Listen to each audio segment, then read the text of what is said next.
Non directional current graded protection સિસ્ટમની મર્યાદાઓ જણાવો. તો રિલેના ડિસ્ક્રિમિનેશન ગુણધર્મનું ઉલ્લંઘન થાય છે કારણ કે રિલે ઇન ઝોન ફોલ્ટ અથવા તો આઉટ ઓફ ઝોન ફોલ્ટ સમજી શકતું નથી. રિલેના ડિસ્ક્રિમિનેશનના ગુણધર્મની સાથે સાથે સિલેક્ટિવિટી અને સેન્સિટિવિટી ગુણધર્મનું પણ ઉલ્લંઘન થાય છે. કેમ કે જો relay out of zone fault માટે ઓપરેટ થાય તો એની સિલેક્ટિવિટી પ્રોપર્ટી જે એટલે કે ગુણધર્મ છે એનું ઉલ્લંઘન થાય છે.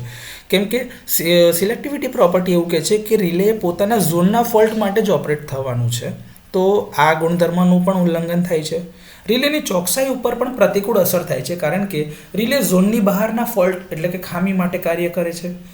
ફોલ્ટ કરંટના વિવિધ મૂલ્ય માટે વિવિધ પ્રકારના ફોલ્ટની વેલ્યુ વિવિધ પ્રકારની ટોપોલોજી માટે અલગ અલગ હોય છે. તો રિલેની માટે કરંટનું સેટિંગ કરવું ખૂબ જ મુશ્કેલ પડે છે. આવા રિલે સાથે ઇન્ટરકનેક્શન અને કોઓર્ડિનેશન કરવું મુશ્કેલ છે. જો એક ફોલ્ટ માટે એક કરતાં વધુ રિલે કાર્ય કરે તો આ સિસ્ટમની સ્ટેબિલિટીની સમસ્યાઓનું પણ કારણ બને છે અને રિલેની વિશ્વસનીયતા એટલે કે રિલાયબિલિટીને પણ ખૂબ અસર થાય છે. બિનજરૂરી ટ્રિપિંગ એટલે કે ન્યુસન્સ ટ્રિપિંગને કારણે રેવન્યુ એટલે કે આવક અને વીજળીનું પણ નુકસાન થાય છે, કેમ કે પાવર ફ્લો અટકી જાય છે રિલેના ટ્રિપિંગના કારણે. તો આ થોડા ઘણા નોન ડાયરેક્શનલ કરંટ પ્રોટેક્શન સિસ્ટમની મર્યાદાઓ છે.